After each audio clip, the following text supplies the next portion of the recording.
What triggered the DFARS mandate? The DFARS mandate has been in the making for a number of years, and predominantly it was because of the increased number of attacks on federal agencies, the loss and misuse of sensitive data that I believe, in my opinion, became a true catalyst for why Department of Defense mandated this requirement where they had for the longest time believed that government contractors are somewhat of a weakest link in their security lifecycle, and hence they thought that having a mandate of such sort where they are now going to require government contractors to comply with information security and privacy controls is going to help them through the process of protecting their environment and the DoD data.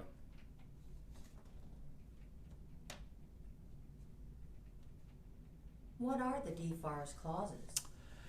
The DFARS clauses are predominantly there are three. The first one is the 252.204.7008, which is around compliance with safeguarding of covered defense information and the controls around it. Then the second one is 252.204.7009, which is around limited disclosure of third-party security incidents, predominantly around prime contractors and subcontractors. And the third one is around 252.204.7012, which is around safeguarding of covered defense information in contractor information systems and the cyber incident reporting requirements around them.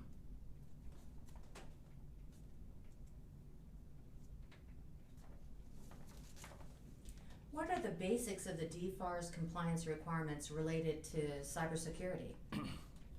The basics are essentially a government contractor, any DoD contractor who's doing business with the Department of Defense, and in the process is collecting, storing, using, receiving, developing covered defense information or are provided covered defense information by the DoD or on behalf of the DoD. They need to demonstrate compliance with a list of security controls that are in the special publication issued by NIST, which is NIST 800-171. And the idea is, if you are a government contractor, you should have these controls in place as best practices and need to demonstrate compliance with it, and also should be able to identify security incidents, notify, and respond to them in a timely manner.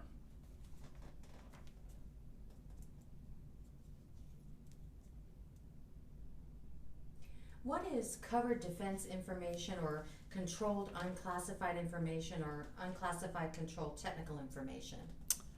Covered defense information or controlled unclassified information or UCTI, unclassified controlled technical information, all three of them are loosely interchangeable words that are used by contractors or agencies in different contexts, but they're the same thing. Essentially is any unclassified piece of information that is provided to you by the Department of Defense or on behalf of the Department of Defense to support in performance of a contract, or information that is collected, received, stored, used, transmitted by a Department of Defense contractor in performance of a contract, supporting a contract, which can be marked as unclassified or has been identified as unclassified information by the contracting officer.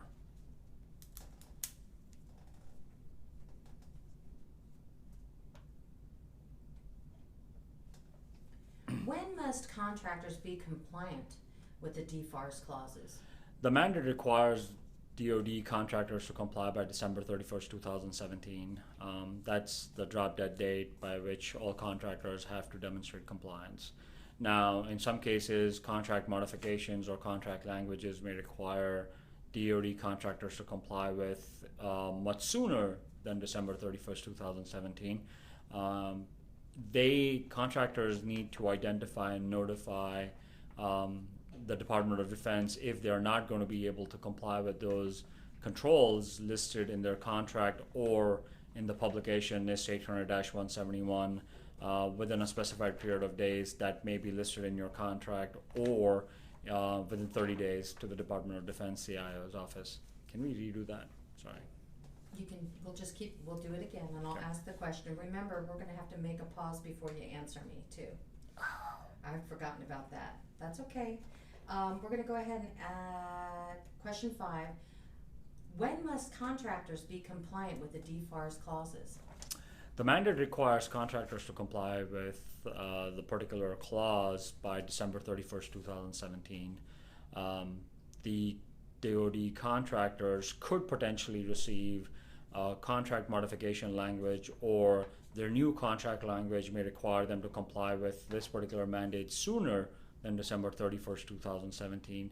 In any event, DoD contractors should notify the OCIO's office within the agency, where if they are not able to comply with the requirements, they need to let them know that they are not going to be complying with certain requirements within the publication or the mandate, and let them know what their plan of action is going to be in order to become compliant, and by when would they be compliant.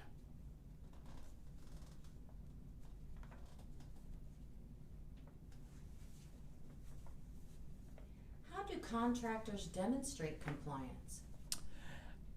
In order for contractors to demonstrate compliance with this particular mandate, the first thing I tell my clients is to understand your contracts, understand what services you're providing to the Department of Defense, and as part of those services, what is the covered defense information for that contract. Once you have an understanding of that, you need to identify the systems, what they call the contractor information systems, that support that contract. And the ability of the DoD contractors to understand the different systems that support the contract will help them identify and define what I call as a system boundary. Once they understand those system boundaries, then they need to understand how are they going to implement those 110 controls that are part of the NIST 800-171 publication. And in many cases, they may be doing some of these controls. They may be following these controls as best practices in their environment. They just may not be doing it as often as required or on a consistent basis. So the idea is they need to improve the discipline of making sure that these controls are followed on a consistent basis in a timely manner. And lastly, what they need to also do is they need to be able to identify and detect security incidents that could impact their environment, and be able to notify the Department of Defense within 72 hours of the incident identification.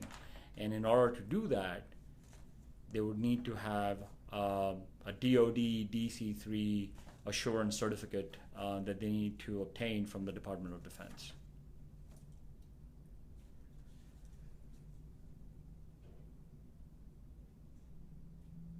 How do these requirements affect a contractor's accounting system? Could you provide some real-life examples of what contractors need to do?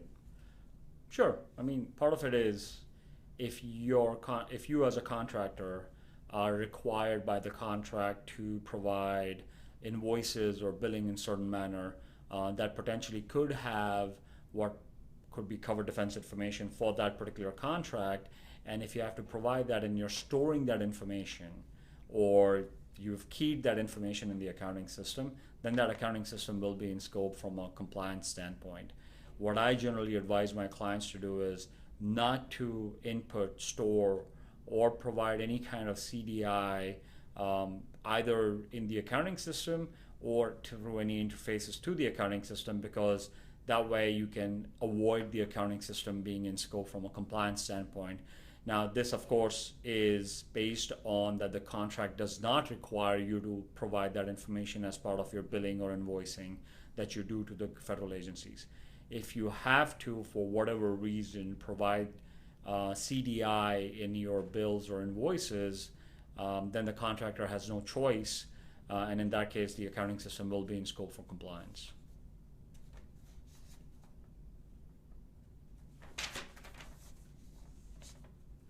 What if they can't demonstrate compliance by December 2017?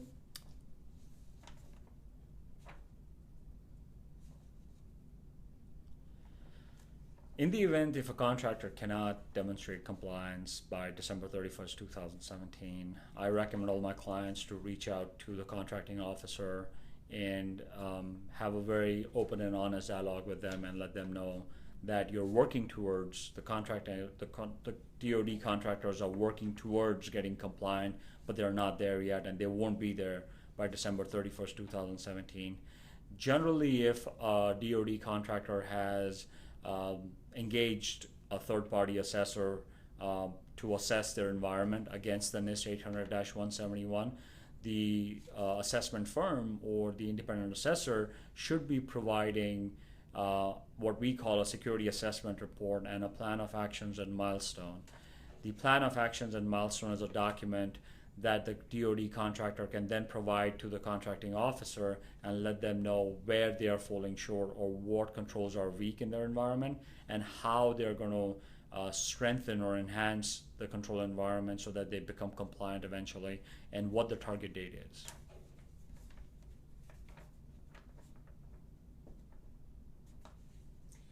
We talked about the clauses being in the contracts or the mods. So the clauses do stipulate what the CDI information is that correct? Majority of the times, contracting officers will indicate covered defense information and what that is within a contract. Now that said, I've seen plenty of contracts that don't have specific guidance around what CDI is or what they constitute or believe to be CDI for that particular contract. In those cases, I advise my clients to follow the National Archives CDI categories and subcategories. There are 23 categories of CDI defined by NARA, and there are 84 subcategories within that. So it gives good guidance for government contractors in terms of what would technically be CDI for that particular contract and what should they consider to be CDI. Now, in some cases, if the government contractor is still not sure after going through the NARA archives and the categories and the subcategories, I tell government contractors to have an open, honest dialogue with the contracting officer and ask that question. Hey, what is CDI according to you or according to our sponsors of this particular contract? And if they can provide that information, it becomes that much more critical and clear in the DoD contractor's mind as to what data they need to protect and what systems then eventually become in scope that have that information.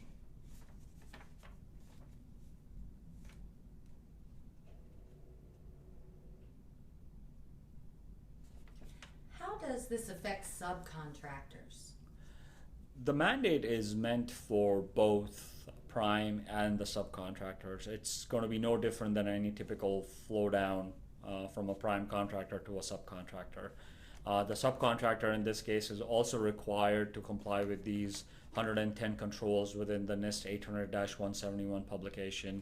Now, in some cases, not all of the 110 controls will be in scope for them to demonstrate compliance, because they may just be doing a specific piece within the contract, which you could carve out in terms of what controls that would apply to them. But they would have to be prepared to demonstrate compliance with all 110 controls. And they also need to demonstrate compliance with and the ability to identify security incidents and be able to report and notify within 72 hours or whatever the contract requirements are if and when there are security breaches or security incidents that need to be reported. And they have to report to both the prime contractors and the DoD directly.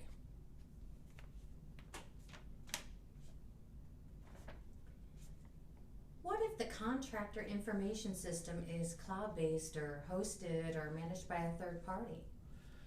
That's a good question. In today's day and age, there's an increased number of cloud-based solutions that are leveraged and used by plenty of agencies, large, medium, and small, and organizations, large, medium, and small. And what that means is there are a lot of government contractors who are also leveraging a lot of cloud-based solutions to support their government contracts. Now, in the event, if a contractor identifies a particular cloud-based system that they're using for supporting their contract, a good example and a common example would be Office 365.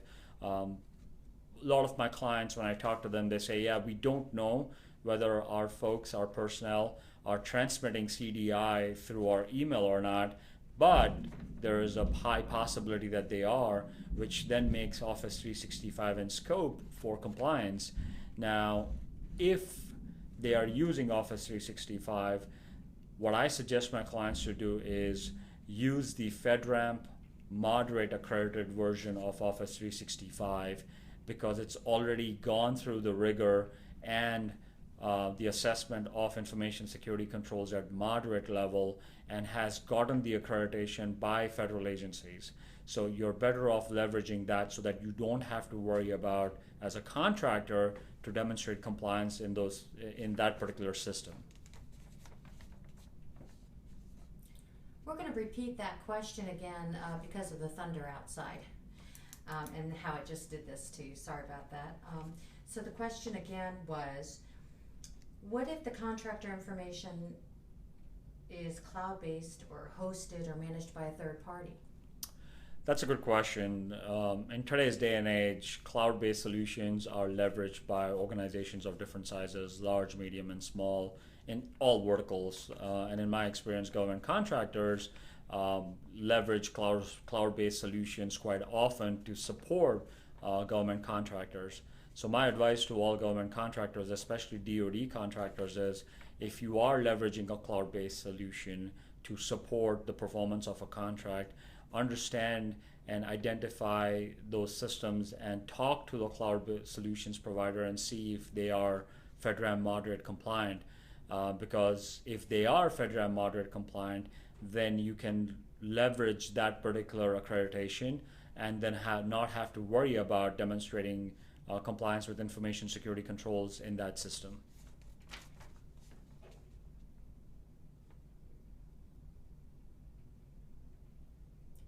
What if contractors are dealing with vendors that are not as sophisticated as, say, a Microsoft, smaller vendors around 3,000 to 5,000 clients, specifically an accounting system? What's the responsibility of the vendor that builds and issues the accounting system? Yeah, unfortunately, while cloud solutions are picking up, not all of them are as sophisticated as Microsoft, and rightfully so. They're still not of that size to have that level of sophistication.